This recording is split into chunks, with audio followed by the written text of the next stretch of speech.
This is a new series started last week. A number of people were able to learn about this important issue of responding to atheists, the faith, the fight, and the future. And why the topic? The faith, what we believe. The fight, to ensure that we hold on to what we believe, to be able to preserve the future of younger generation. Now, if we do not answer some very important question that is being asked us right now, we might just have Christianity go into oblivion as we go into the future. Because young people are asking very important and critical questions that many are unable to answer. So the faith, what we believe, the fight to answer the question being asked in order to preserve the future of our faith, so that when we are gone, people behind, we thank God that we were here to give them show them what they need to know to be able to confront what they are going to face in school, in the mall, online, and in different areas of their life. The essence of this series, by the way, is to help young people who are doubting their faith, their Christian faith, who are looking stupid for believing in God and in the Bible, and who have been sold bad version of Christianity, to begin to see the Christian faith not as a religion,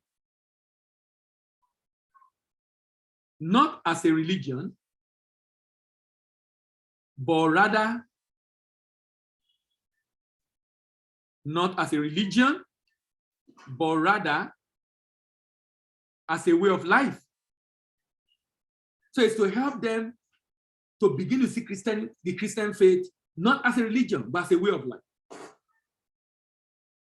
as a way to live. It's a type of life that helps us become more productive and meaningful on the earth. But the version that has been sold to many is the version that made them to be less productive, hanging everything in their life on God for God to come and fix while they fold their hands. That's the essence of this session we've been having since last week. So today I'll be answering some questions. You know, last week, one of the major questions I answered last week is, Christianity is white man religion. If you were here last week, you will have seen the answer that is not true. You will have learned that Christianity came into Africa before white man brought Christianity to Africa. You will have learned that Christianity was not brought into Africa by white man. Christianity was already in Africa before white man came. They just came and expanded it because they had education. They were able to teach people more. But it was already existing in Africa ever before. So that we can stop that wrong notion that make us to think that, oh, Christianity is white man religion. It's their own religion. We have our own religion. So let's do our own while they do their own. That's not true. We established that last week. Today, I have a lot of questions I would like to answer. One of the questions is, who is God? Have you ever thought of that question? Who is God? Who is God? God is a spirit. And God is a spirit which takes us out of the limitation of man. Remember, man is a matter. And this makes man to be unqualified to properly define God. God is a spirit. Man is a matter. So we cannot fully define him because we are matter. We are limited. The fact that you cannot put a spirit in a lab and conduct experiment does not mean that the spirit does not exist. Does not mean that the spirit does not exist. Imagine an ant trying to define human being. An ant saying human being does not exist. There's nothing like human being. Imagine an ant trying to define human. That would be impossible because The ant is too tiny to comprehend human. So also, man is too tiny to comprehend God. Man is too limited and is limited to his five senses. The eyes is limited to what he can see with his eyes. It's limited to what he can feel in terms of touch. It's limited to what he can hear with his ears. It's limited to what he can say, feel with his tongue. Man is limited to his five senses: the tongue, the eye, the ear, the nose, and the skin. Is limited to what these five sense organ can do. Man is limited. God is unlimited. Man is limited to his five senses and is limited to the thing he can see and hear. Man that only rely on his senses to judge reality cannot determine the existence of a spiritual God. It is easier to defeat an atheist about God's existence because that position contradicts the Newton's law of motion. So if atheist says that God does not exist, that position is self-contradictory, unless the atheist does not believe in science. If an atheist believes in science and the atheist is saying he doesn't believe in God, that is self-defeating, that is self-contradictory. Particularly, it contradicts the Newton's first law of motion.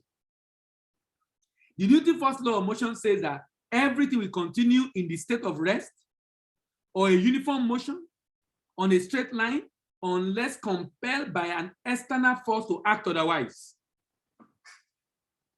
So if you put something here now, it's supposed to remain here for the next 5-10 years. If nothing touches it. But if an external force touches it, it's going to move the position. Everything remains in the state of rest or a uniform motion on a straight line unless compelled by an external force to act otherwise.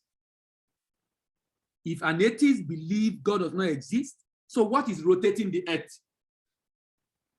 The earth is supposed to be static. The earth is rotating on its axis once in 24 hours and revolve around the sun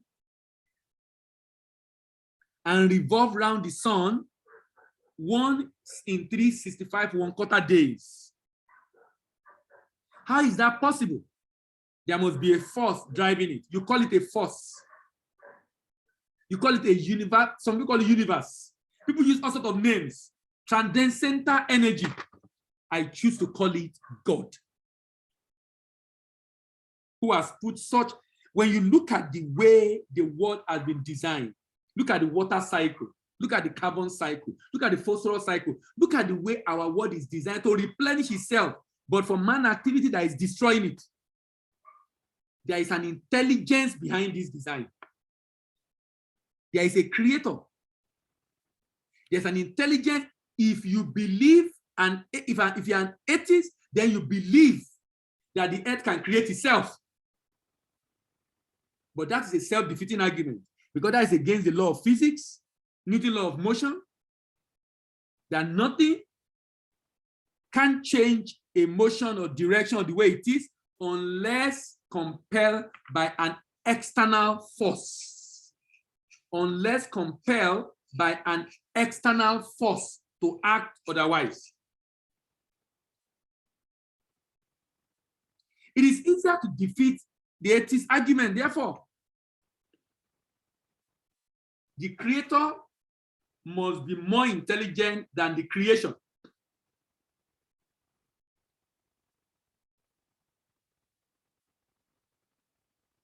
That means the creator is at a higher level and dimension of reality than the creation.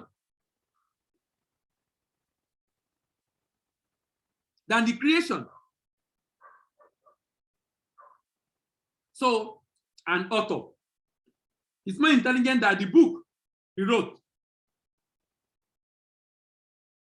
An inventor is more intelligent than what he invented. A furniture is more intelligent than the chair that he created. So God gave us life. God that gave us life has something more than life, much more superior to life. That is why he's able to create life. So answer to that question, God is a spirit.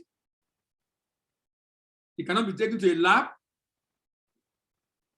cannot be assessed or evaluated by man, because man is limited. But if you now want to know about God, you want to appreciate God, you want to feel God, the Bible told us what to do. The Bible told us what to do. It says, for the invisible things of him, for the invisible things of him, from the creation of the world, are clearly seen. The invisible things about God are clearly seen, being understood. Being understood by the things that are made. Being understood by the things that are made, even his eternal power and the Godhead, so that they are without excuse. Another translation call it like this. There are things about God that people cannot see. His eternal power and all that he makes that make him God. But since the beginning of the world, those things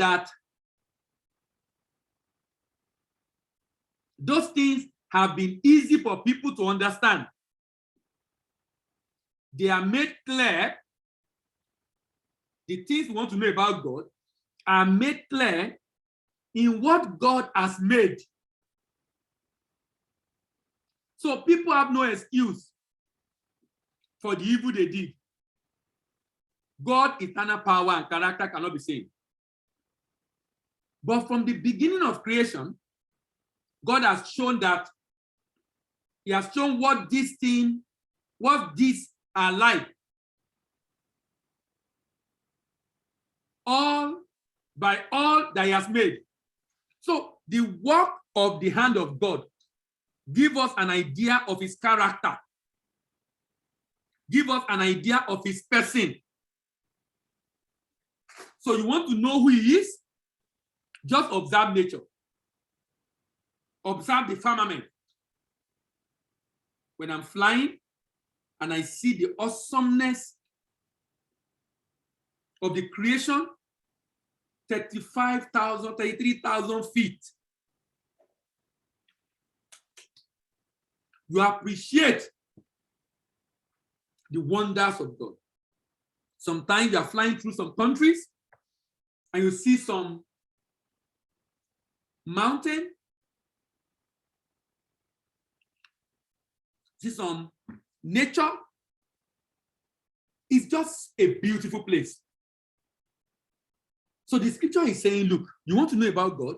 Observe ant, observe nature, observe the water cycle, observe the phosphorus cycle. Just take time to observe. If you observe nature, you cannot say God does not exist. You cannot. You cannot. You cannot. Why can't you? You cannot, because what you see, if you are observant, you must begin to ask questions. Who put it in place? Why is this such? Who put this masterpiece in place? There is an intelligence behind it. Some choose to call it universe. I choose to call it God. Some choose to call it force of nature. I choose to call it God. So it's a self-defeating argument for an atheist. Look at my second question today. God is so great beyond human comprehension. Now, if God is so great, like I've said, how can it be summarized in a tiny book called the Bible? How can a great God be summarized in a tiny book called the Bible? That's my second question today.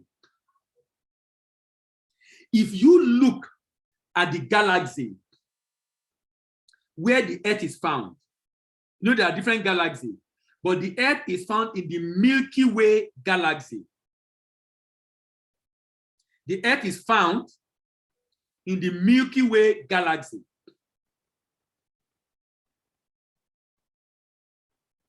If you look at that galaxy, if you look at the vastness of the galaxies, how great it is.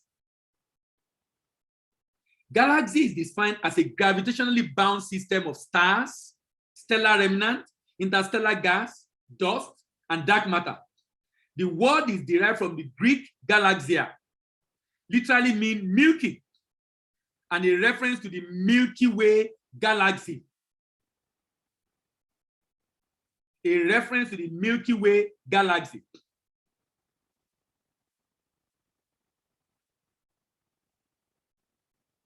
The Milky Way Galaxy contains the solar system.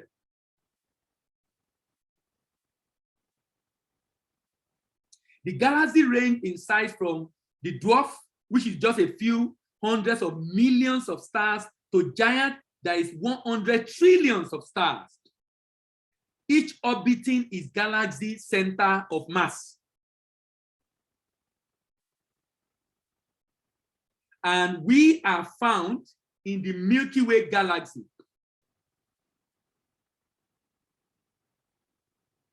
It is believed that the Milky Way was caused by the ignition of fiery exhalation of some stars that are large, numerous, and close together.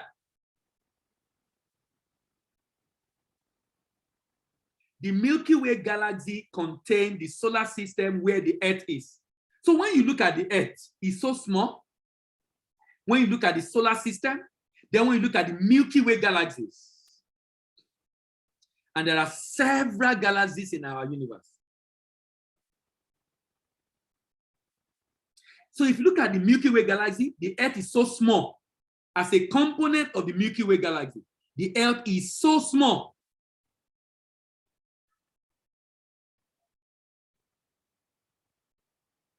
The Earth is a tiny fraction of it. Now, if the whole Earth, as big as it appears to us, is a tiny fraction of the Milky Way Galaxy, how can you imagine we are as man? We are so tiny, like a speck. We are too tiny. That's why you can't, sometimes the way we talk as human, as if all is about us, nothing can happen without you. We just talk like we are all in all. Some human beings are so ignorant. So ignorant. The way they talk. Because you are so tiny in this world. This Earth is so tiny in the Milky Way Galaxy. The Milky Way Galaxy is small compared to the universe itself.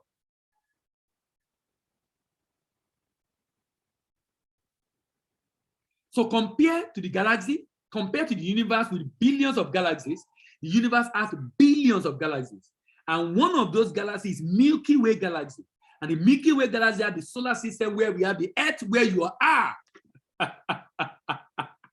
Now, compare that to the creator of all these galaxies called God. Who created them? So man is so finite and so limited. Man is one of the weakest of all creation. But what made man different and special is that God put a tiny fraction of his spirit in man. He said, and God breathed into man, and man became a living soul. That's a thinking being. He breathed into man, and man became a thinking being, a living soul, a thinking being, a living soul.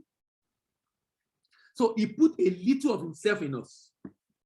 A little of himself in us. That's what makes us different, even though we are the weakest, but we are the wisest. This little breath of God in us empower man to be able to manage the earth and dominate the earth. So please note, The Bible is a tiny information about God. But that tiny information is what is necessary for us as humans to be able to relate with him, learn about him, and live a meaningful life on earth. But please, no, Bible does not contain all there is about God. Bible does not fully represent all that needs to be known about God. Of course, if you know everything about God, then you'll be God yourself. So you really cannot know all about him. And that is fine, because that's what makes him God. That's what makes him God. So the much in the Bible is the much we know to be able to function as human on earth and relate to him. To be able to function as human on earth and relate to him. Question 3. Why is it that God chooses to reveal himself through Jews and not through Africans? Why did he choose Jews? Why did he not choose Africans?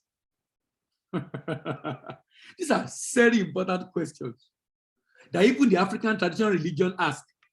That's why they said Christianity is the religion of the Jews. But the Jews don't even believe in Christianity. They believe in Judaism. He says it's the religion of the West. That's not true. They were all idol worshippers before Paul. You know, Paul was the one that actually took Christianity to the West. He went to Rome, he preached in Italy. And the Roman government, using its power, extend the Christianity. Also remember very well that at the day of the Pentecost,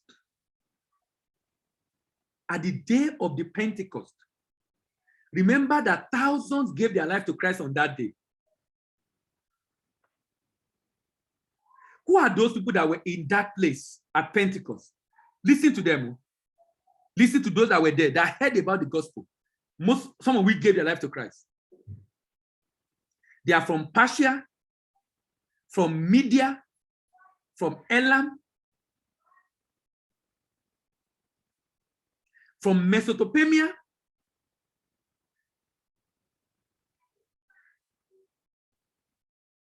from Judea, from Cappadocia, from Pontus, from Asia, from Phrygia, from Pamphylia. Listen to this, from Egypt. That's why I said Christianity came into Africa before white men brought it. From Egypt. And they went back. Remember, they went back. From Rome.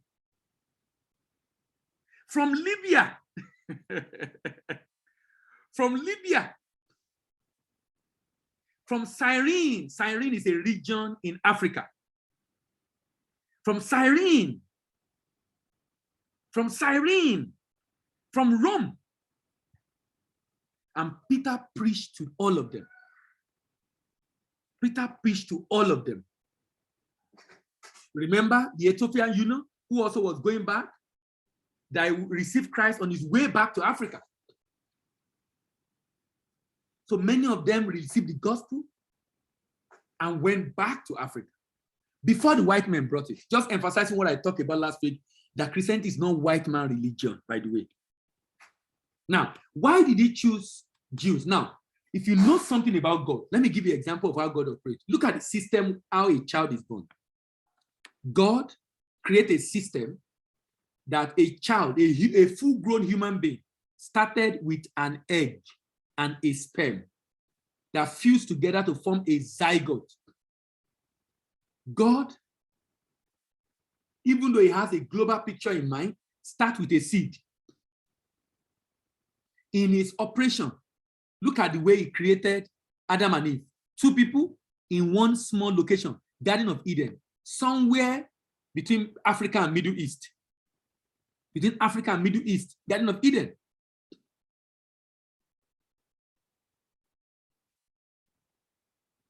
So it starts small. It starts small. So God will always start small. God will always start small. He will always start small. That is his plan. That's the way he does. So he started with Abraham. By the way, Abraham was not a Jew. I hope you know. Abraham was not a Jew. Abraham, Isaac, they were not Jews. Jacob were not Jews. Jacob gave birth to the 12 tribes from which the Jews emerged. So he did not choose the Jews, actually. He just found a man that he believed would be able to transmit the message.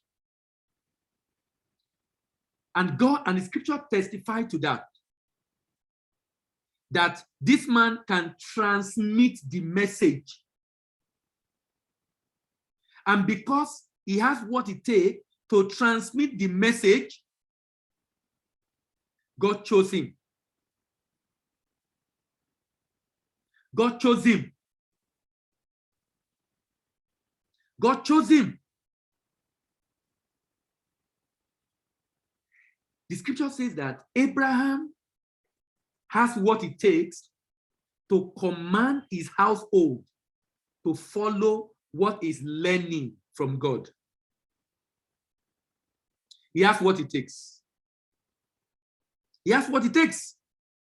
And that was why he was chosen.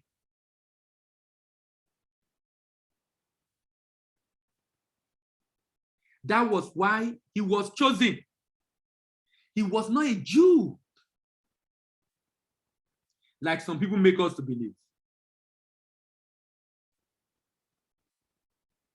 He said, "For I know that he will command his children and his household after him, and they will keep the law of God to do justice and judgment."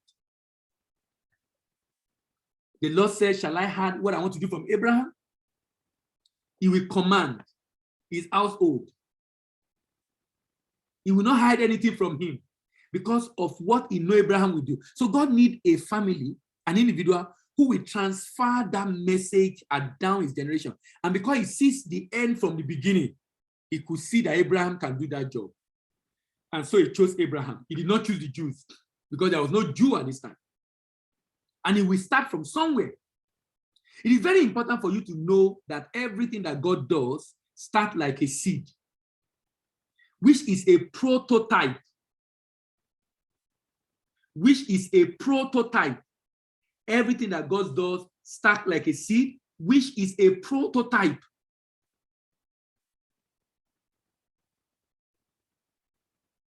It is a prototype of the big picture.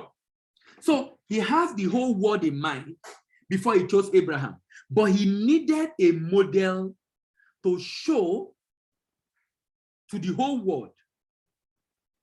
Every product you see today starts as a model and a prototype in the mind of someone.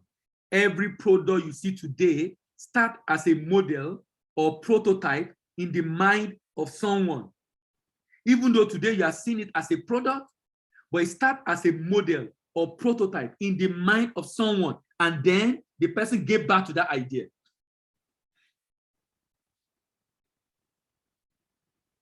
Every product you see today starts as a model or prototype that is tested and test run.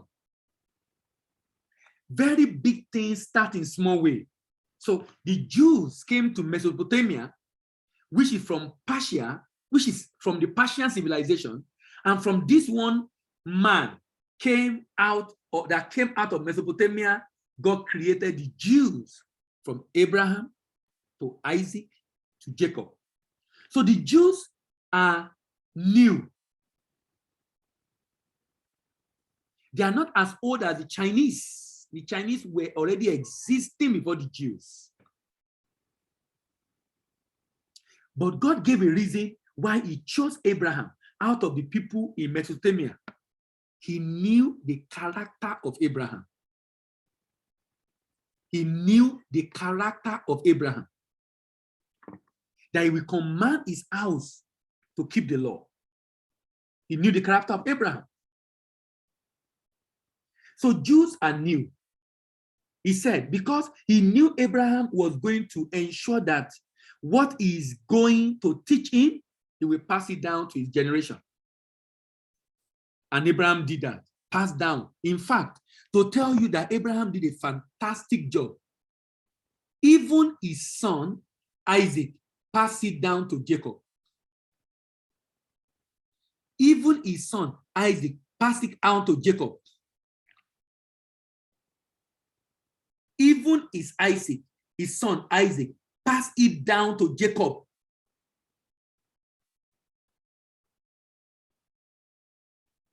Do you know the interesting thing? Jacob passed it down to all his children to the extent that even though Joseph was in a strange land, away from his father, where his father will not see him, even if he did something untoward and something wrong, guess what? This man kept himself, will not sleep with the wife of his master. And he said, how can I do this and sin against God? Even when nobody is there to see him. Can you see? God can see that Abraham will do a diligent job, which is a challenge for us today in this generation. You know, I was telling my colleague in the office yesterday that parenting now, you want to marry and have kids? Think twice. Parenting now is a very serious job. And it's going to get worse and worse. Children have so much access to information. Parents are too busy working and making money. They do not have time to know what their children are seeing and reading and learning. And the children are getting worse than even their parents. And because nobody teaches you about parenting,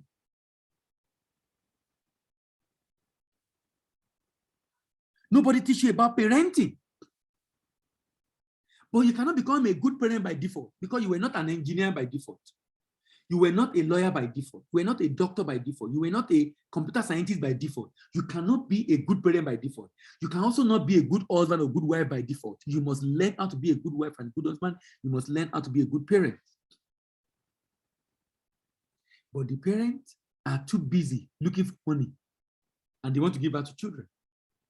But Abraham, God knew this man has a curriculum for his children and family.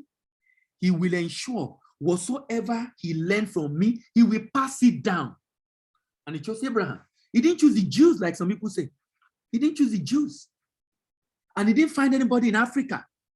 But he found someone in Mesopotamia. Somewhere in the Middle East. And the person was able to do the job. And he did it very well. He said he knew Abraham was going to ensure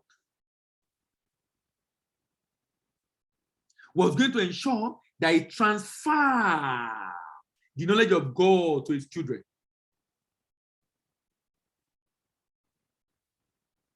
The knowledge of God to his children. And that was exactly what happened.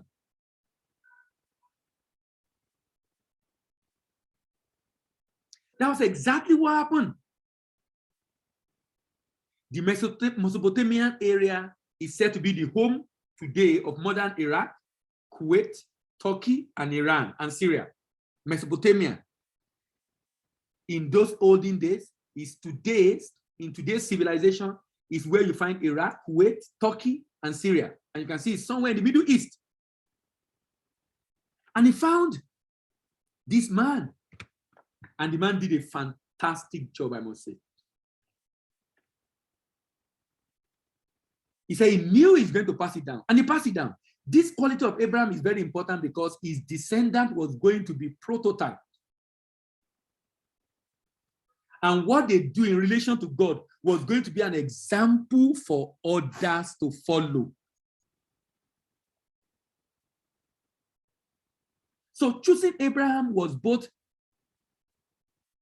a liability and responsibility, in addition to the blessing of God on Abraham and on his descendant. There's a responsibility on him and a liability on God if he fails, but he sees the end from the beginning.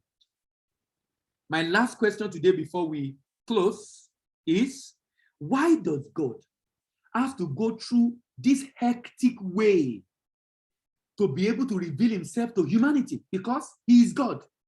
He can just do it rather than going through this long route as we saw in the Old Testament.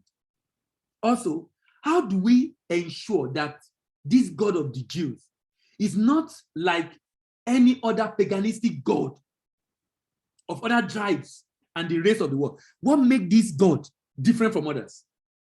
Why did he have to go through different routes? No, there's something, when you hear that question, what many people don't know is that God created us. He knows us very well.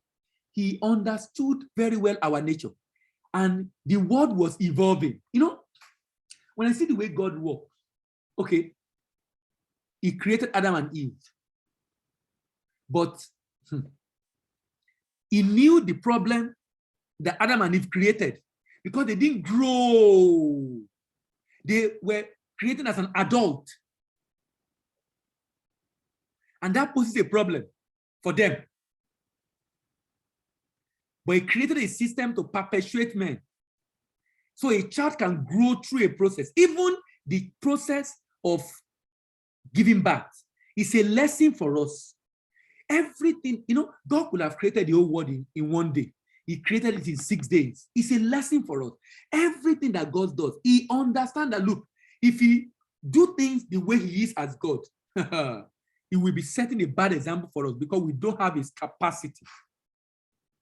So based on our knowledge per time, based on our understanding per time, based on our progression and progress as human per time, God revealed to mankind what next?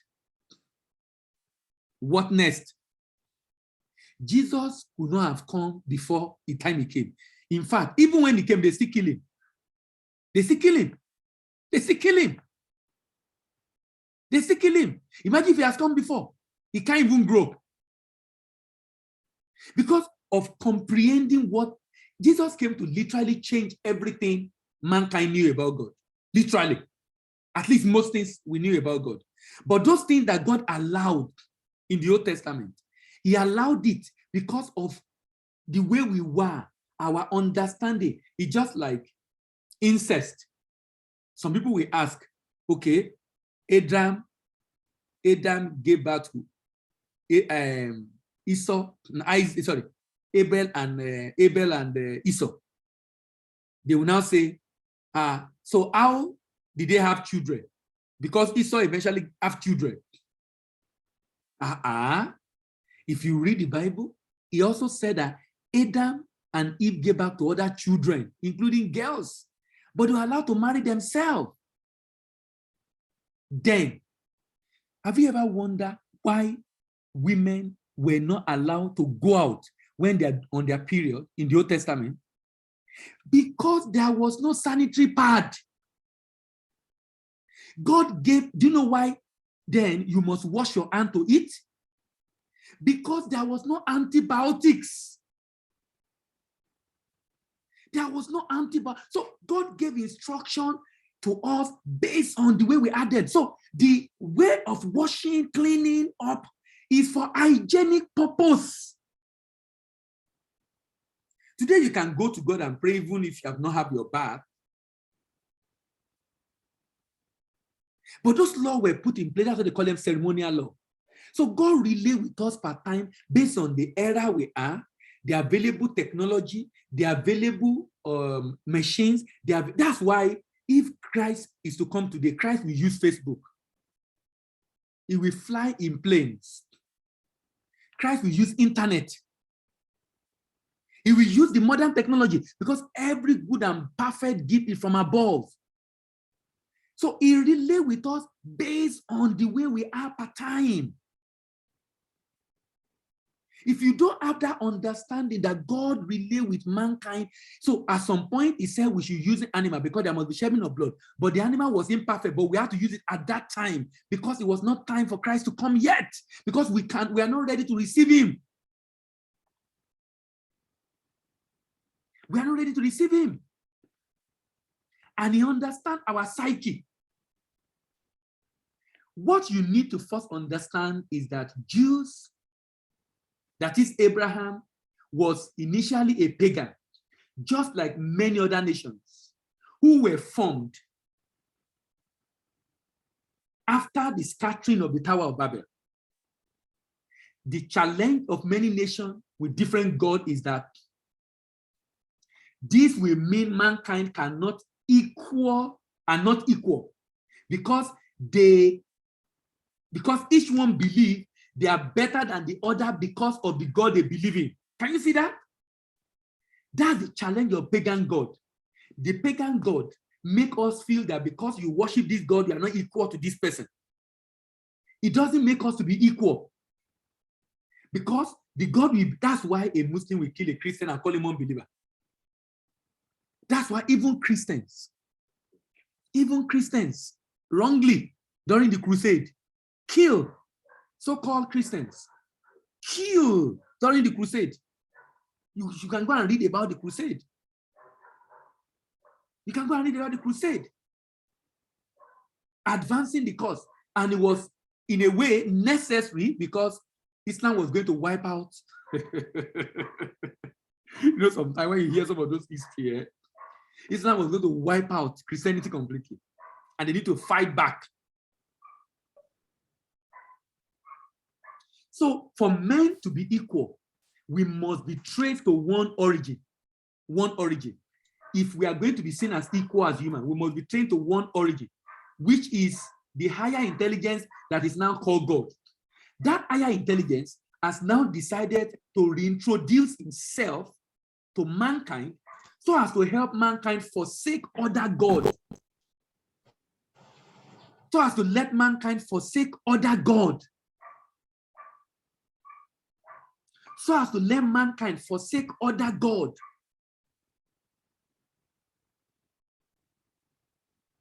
And that was very important.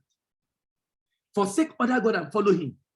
The God of the Bible is not a Jewish God. No. And does not belong to the Jewish people. No. Remember, when God called Abraham, there was no Jew. So you can't say he's the God of Jews. Because when they called Abraham, he was not Jew. He was not Jew. He's not the God of anybody, he's the God of everybody. Talking about why God has to reintroduce himself to mankind through this long route, one thing we need to note is that every big thing starts small. And that is the principle that God always allows to show that everything involves a process of development. You will see that in the way he created just 2 human beings in the Garden of Eden. You will see that the way it started with Jesus having a few disciples who expanded it.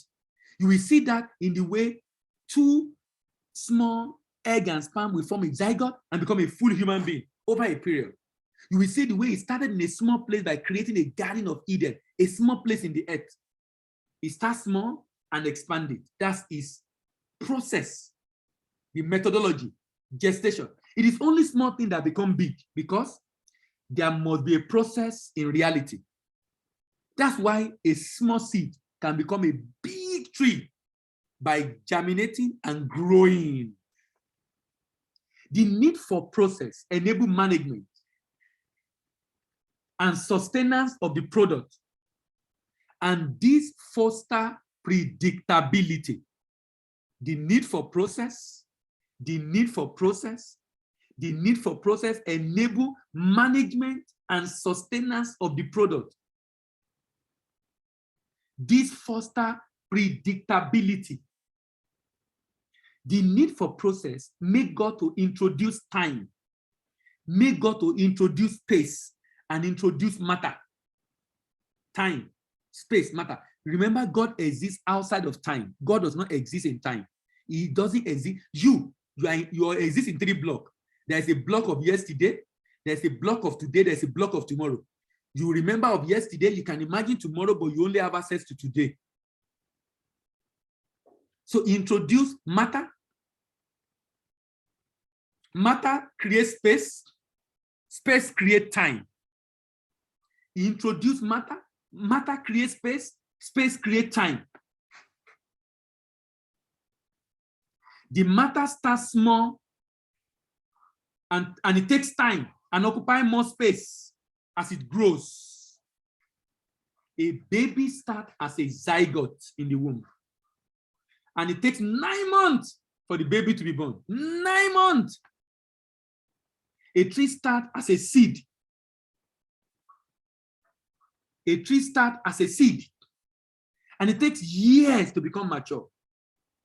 God of heaven is not just God of Abraham only. God of heaven is not just God of Isaac only. It's not just God of Jacob only. It's not God of the Jews, but it's God of everyone. He's the God of everyone. He's the God of everyone.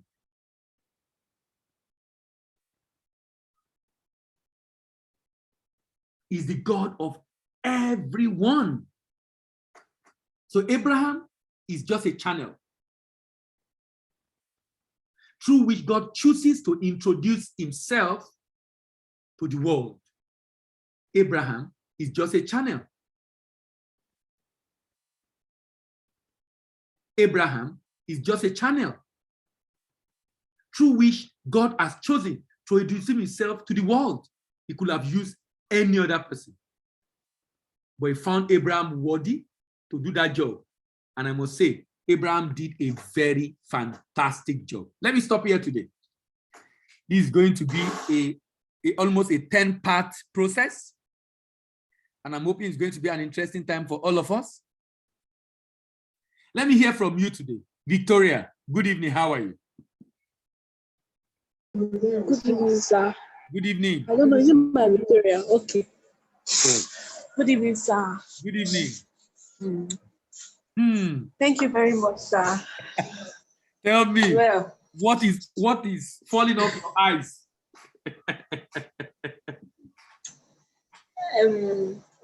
Actually, the purpose for joining tonight's meeting is because I know it's going to be helpful in ways I may not even know yet. Like, it may seem like, oh, it's about faith. I'm not really, nobody's asking me questions, but actually people can these questions, they come up when you're not ready for it. Like, yes, exactly. So for me, I think it's something that I will just keep listening to, like join in and listen to and continue to gain, because when the time comes and then I'm questioned on my faith, I'll be able to give answers. So I'm grateful. Thank you, sir. And what have you learned today? Okay, about God. You know, one thing I heard you mention when you asked that, when one of the questions was that why would God, a big God introduce himself through a small book? How will a small book called the Bible describe a big God? We're able to make it clear that even this, where we are, the earth is so small because we are in a galaxy. We are in the Milky Way. I mean, the sun is in the Milky Way Galaxy. That is just one out of the many galaxies that we have. So God actually usually starts, whenever he wants to begin something big, he begins small, right? And God, where we are is just something so small compared to who God is. And the Bible is just a book that helps us to know how we ought to live here on earth, like the life we ought to live here on earth. So that's something that I've heard today, sir. Thank you. Thank you very much. Victor, I hope you have questions today. Hello, Victor. Good evening, sir. I said, I hope you have questions because it's because of you I started this series. Sir, I have a lot. If Victor was not online today, I would have penalized himself. Hello? Hello, yes, I'm with you. I say I have a lot to Yeah, go ahead. I said if Victor was not online tonight, I would have penalized him. No. Even last week I could not attend because of the program. But I've actually listened to the first part, the one of last week, and it's usually good that this day has finally come because that I've been long expecting today.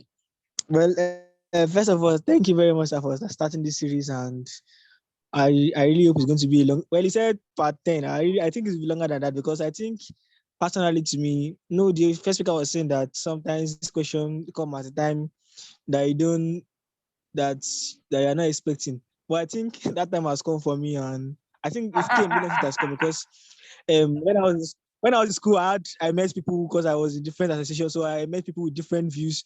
And I have a friend that's agnostic. I have one that's an atheist, and not just friends, one that I know. In fact, I have their WhatsApp, like we from time to time. But I really didn't. Well, I was really scared of engaging them because I think those people, they are not just there. What I noticed is that many of them are not foolish people. Like foolish in the sense that they are knowledgeable people. They're people that have read a lot. So they're not just talking. They've done research. Yes, they're not just talking. They've not been able to find answer to some question, and they have drawn conclusion wrongly. Exactly, sir. So, and some of them, they've asked some questions that I could never even answer. And to be very honest, even personally, to that even affect, because at the point I was actually doubting whether this Christianity was not really a scam too. No, because I could never even tell my parents because they would think maybe a demon possessed or something. Victor, sincerely, yes, sir. This is what is in the mind of a lot of young people, I'm telling you. And if we don't begin to explain, let them see reason and let them know that number one, first thing first, the brand of Christianity as presented is wrong. I'm telling you. The brand, the way we present it is wrong. That way we are presented that is wrong is making young people to now doubt that this thing is even real. Why should I even bother myself in the first place?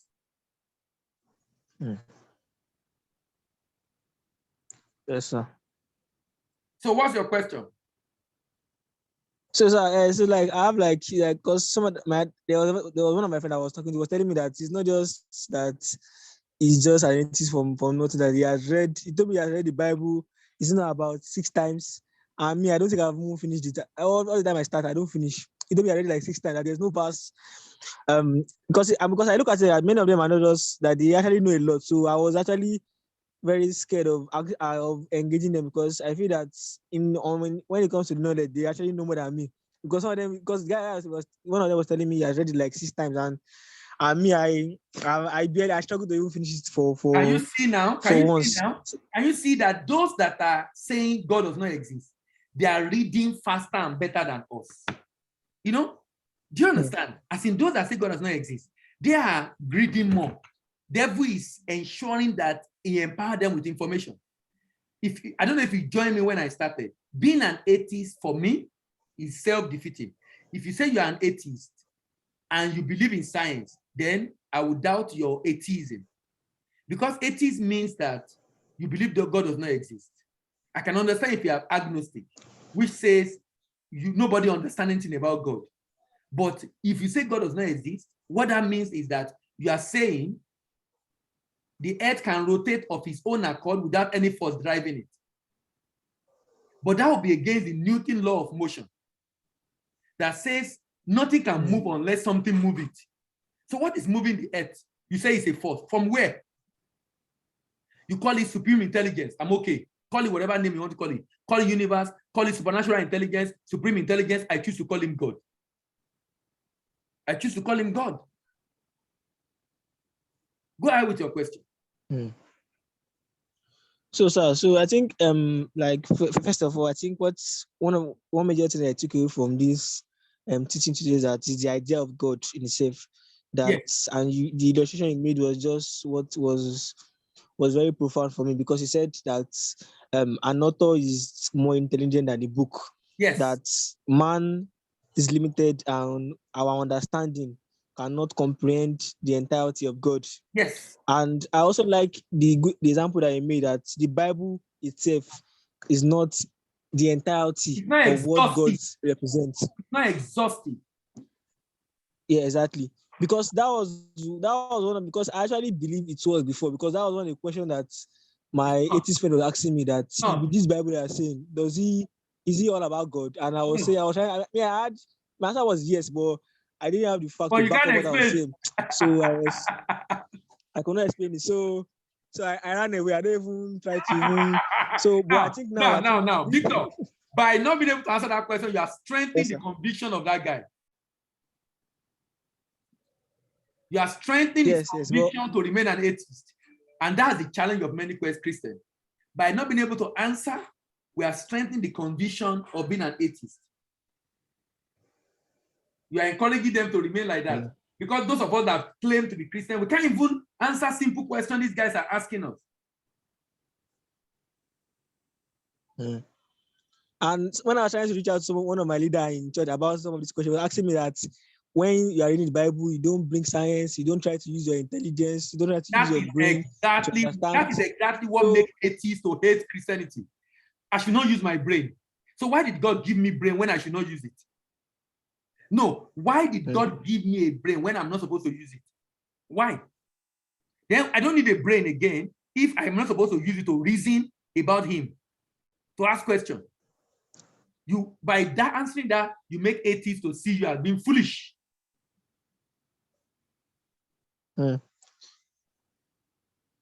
Because I was having that struggle. Was like, you know, that if you try to, because actually that I actually have that be having that personal question to that. Wait, if we are saying that we should not use our intelligence, you should not you should not ask questions about some of the things that we read in the Bible.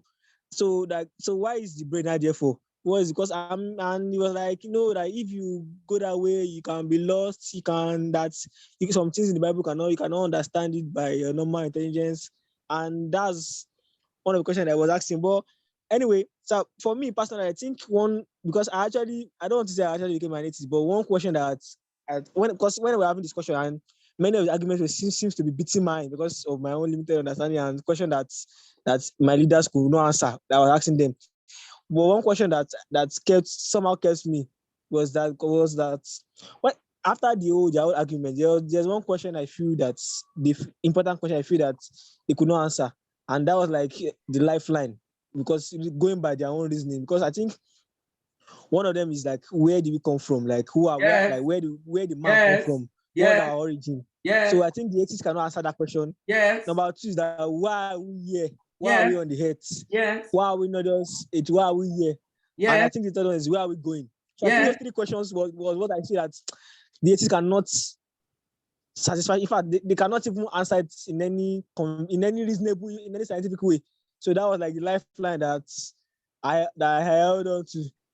Anyway, so that's that. So I think from today, I think the first question that you asked again, like I think the first question you tried to answer was one talking about what differentiates the Christian God from the paganistic God. Yes. And I think first of all, I think paganism itself is like I think is the belief of non-existence. I think paganism itself is unbeliever, like a non-believer. So it doesn't even believe non-believer in the God, Christian that God exists in itself. The paganism. Okay, the Christian God. Pagan believes in God. Okay. A pagan, I'm trying to get a dictionary definition. A person holding religious belief other than those of the main world religion. He holds a religious belief. He believes in a God, but doesn't believe in. He's not a Muslim, he's not a Christian, he's not an Hindu. That's what they call them, pagan. Oh, okay. And it was first used in the 4th century by early Christians. And they were used for people in Roman Empire who practiced polytheism. They practiced polytheism. They believe in many gods. So a pagan believes in many gods, but not in Christian God. Oh, okay. So and I think that question was saying that like what, because a Christian will call a Muslim unbeliever, and a Muslim will also call a Christian unbeliever.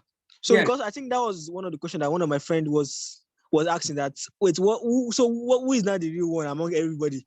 You say my own God is my own way is the way to heaven. You say your own way is the true way, and the Undu say my own way is the true way. So at the end of the day, so why are we just because what I want to ask, so what differentiates you from others? Because you claim you have the Bible, the Muslim claim he has the Quran, the I don't know of any other major religion. They all have their own books. So I know that much. So what is now the difference between the major religion? But what I try to, for my own personal, like struggle on that. I was trying to see, I saw that maybe that's actually what the Christian claim. I think one of another thing that made me believe in the Christian gods during those periods that I saw that the Bible was one of like the oldest book.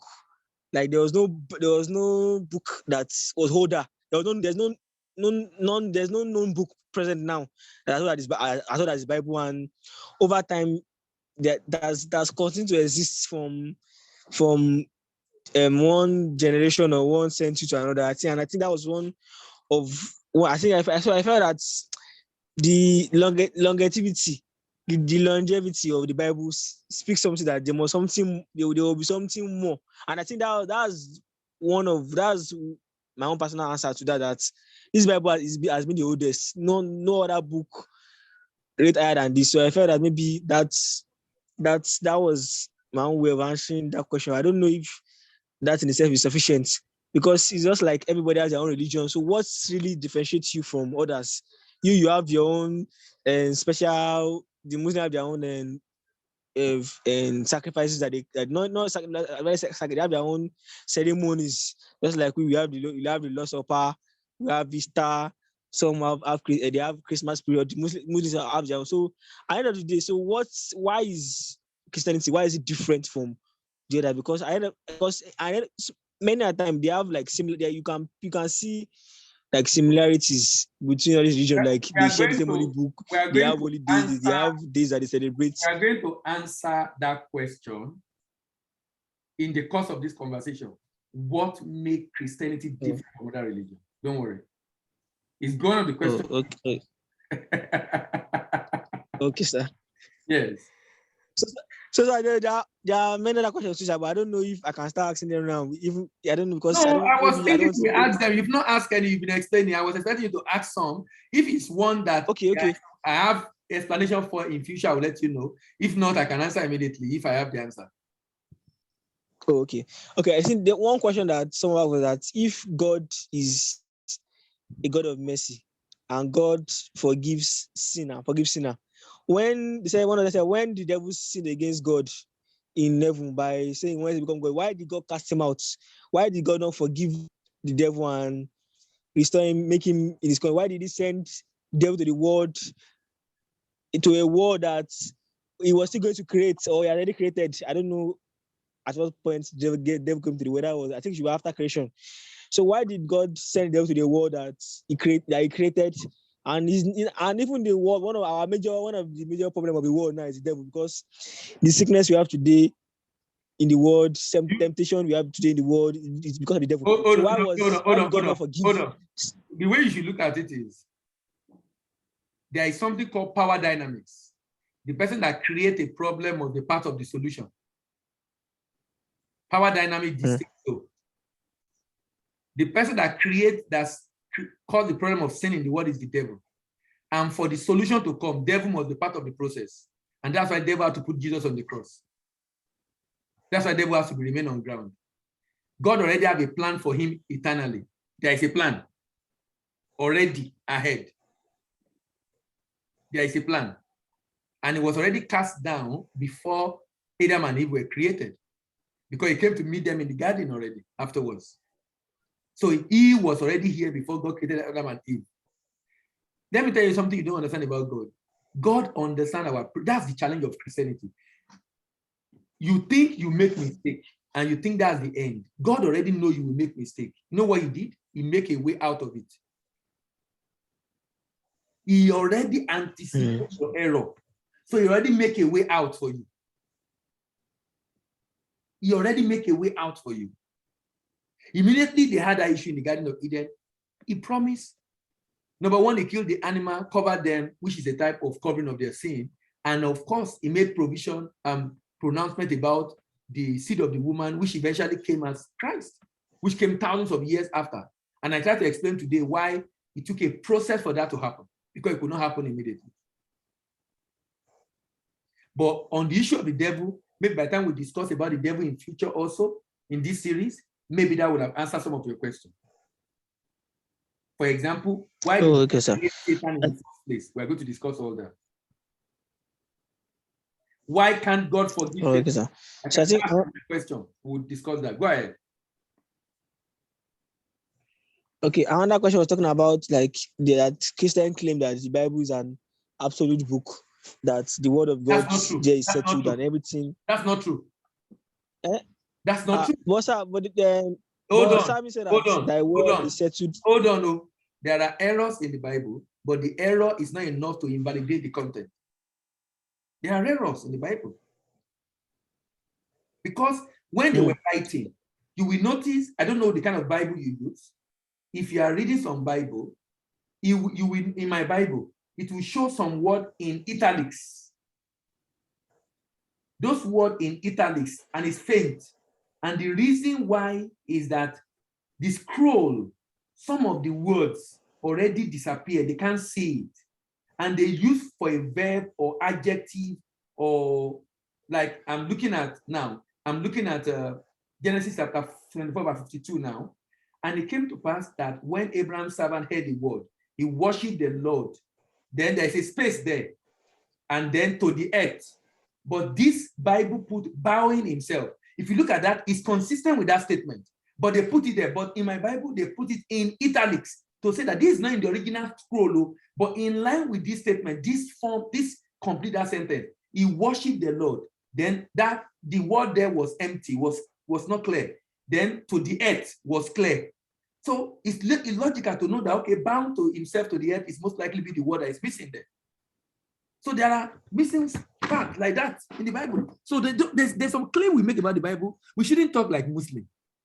If you talk like Muslim, it's self-defeating. The issue is those things that were missing, those areas, those scrolls that were missing, those words, they were able to slot in some words to replace them, but they didn't change the content. They didn't change the fundamental truth about what the Bible tried to pass across.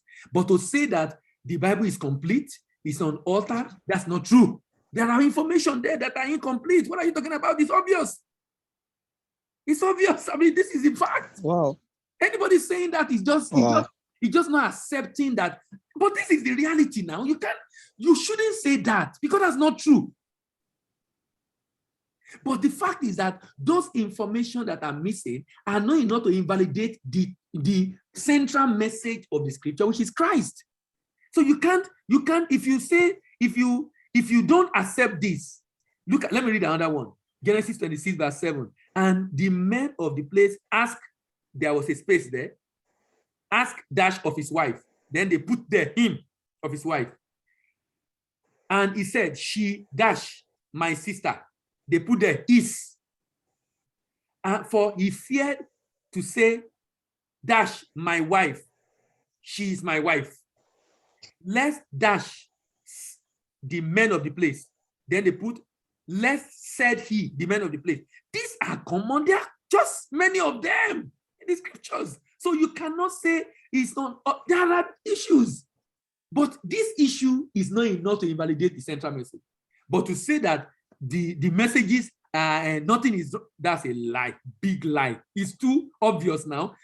Unless you are not reasoning and you are not reading and you are not studying and learning and be able to see how the Bible was written, how it was interpreted, how it was written down, to be able to know that these are issues. But the issue are not, there are enough scrolls to give us the Bible complete the way we have it today.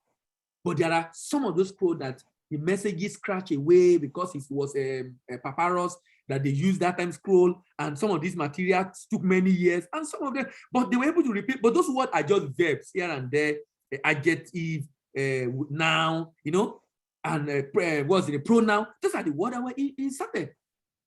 So I don't know how your Bible looks like, but my Bible is very obvious there. It will be faint and in italics, so you can spot it. Wow, I never knew this how. It's faint and it's in italics. So we should not, there are some claims that Muslims make we should not make. Talking about the fact that the book is absolute, the book is eternal, the book is this, the book. No. It's Christ that is eternal, not the book. Christ is the word.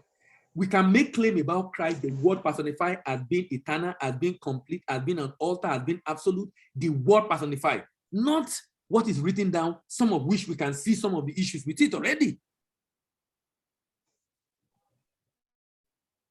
Mm. We shouldn't, any Christian that makes those claims is ignorance. Yes, go ahead. Oh, okay, sir. So another question is the issue of God is love, and looking at the account of the children of Israel, that God is love, and God, that it was the same God that commanded Israel to go and kill, that when Hold on, it hold on, was in hold the on, Old hold on, Testament, hold on. Let me that tell they you were something. using, Let me tell you something said today. go and kill. Let me tell you something today. Have you ever wondered why God said we should not eat the tree of good and evil? Knowledge of good and evil. You know that's the tree they are not supposed to eat at the earth. Do you know that? Hmm. Do you know Yes, that? sir. God does not want you to know good and evil. He doesn't want you to live based on moral. No. That's not his plan. If you use good and evil to judge God, God do what is necessary, not what is good or evil.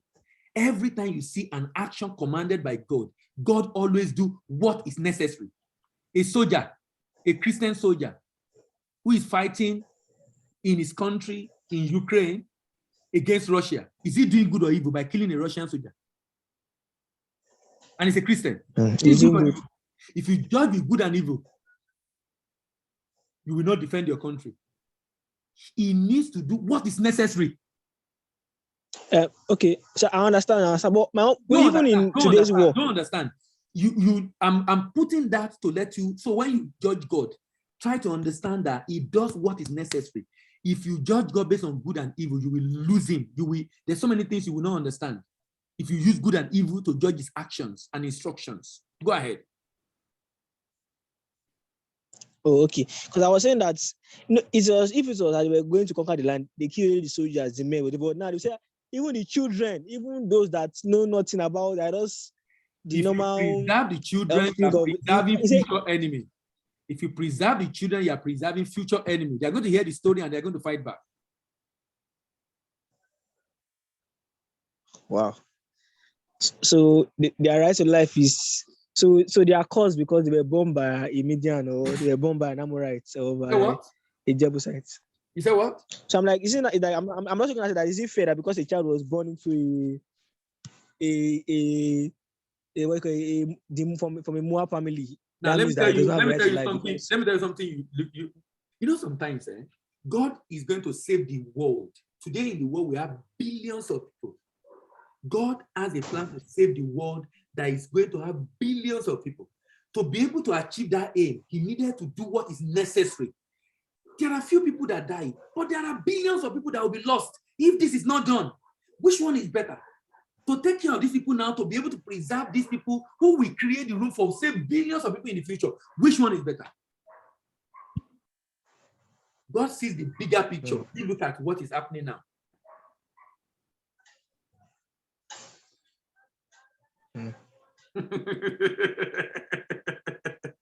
Victor, I like your questions. I'll come back to you. Let me hear from Favor before we close today. I want to ensure I hear from her.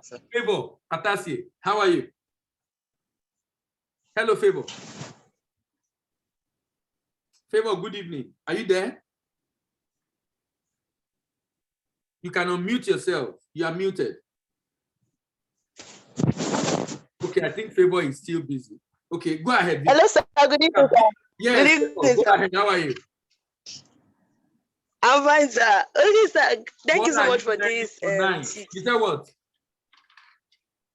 I said thanks a lot for this teaching. I've learned a lot, although I was on my way home, so I didn't really follow, but I picked a few things from what has been said.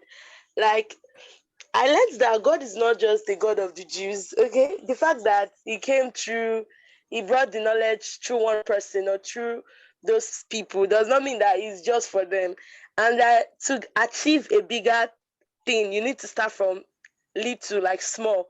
Like you said earlier, that like things are in process. It's just like a sperm and an egg from a zygote, and it takes process to start growing into a baby. So that really stood out for me. Like, things are in processes, and the fact that it came from one particular place does not mean that it belongs to that. It's just a way through which it can like propagate to other places. So that's what I really learned. All right. Good to hear from you. Victor, continue your Thank you, sir. Sir, please, I have a question. Maybe after Victor. Okay, like sometimes, like if you talk to some people about who God is and the Trinity, this one is related to the Trinity. I can remember a time when I went to preach to somebody. She's a Muslim, so she was like, how can Christ be the Son of God? Can God give birth? Things like that. So I will need more clarity on that. Of course, you know God does not give birth now. It's a spirit. I know, of course, but like, she's like, how can you say Jesus is the Son of God? How can you say? So I was trying to tell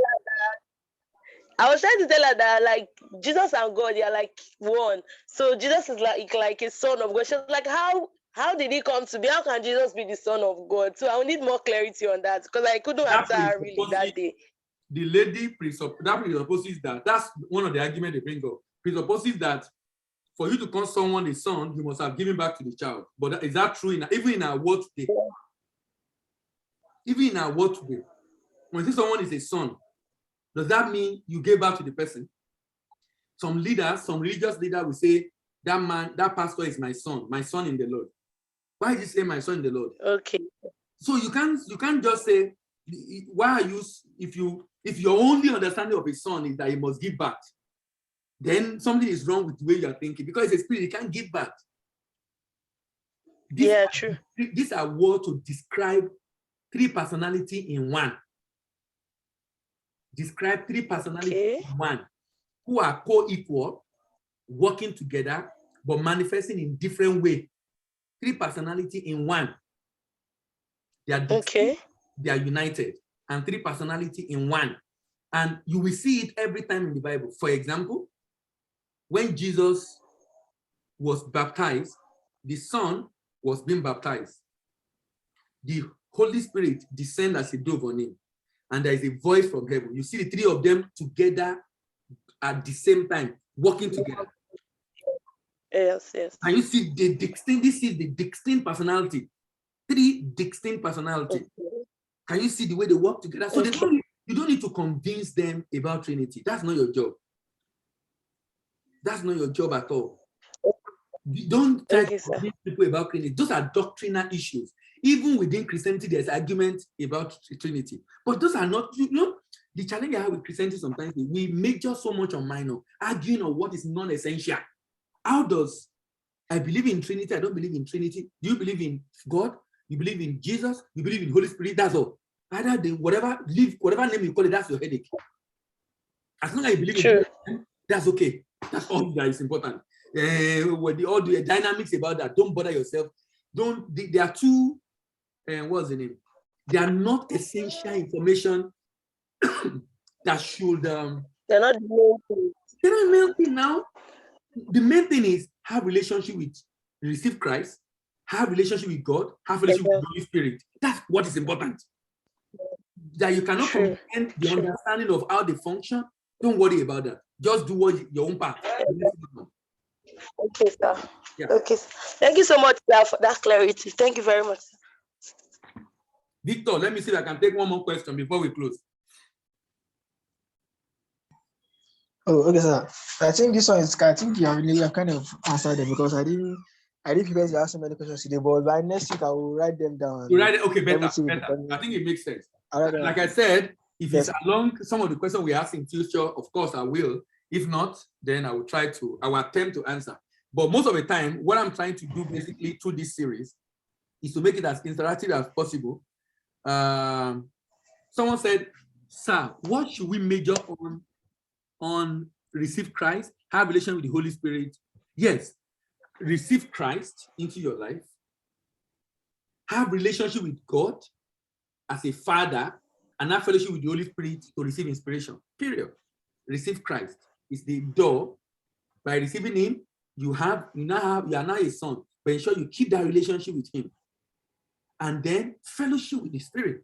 Ensure you are receiving inspiration and manifesting what is coming through from that inspiration. Because if you are only in religion when your Christianity is not being productive, when there's nothing coming out of your Christianity, you are just in religion.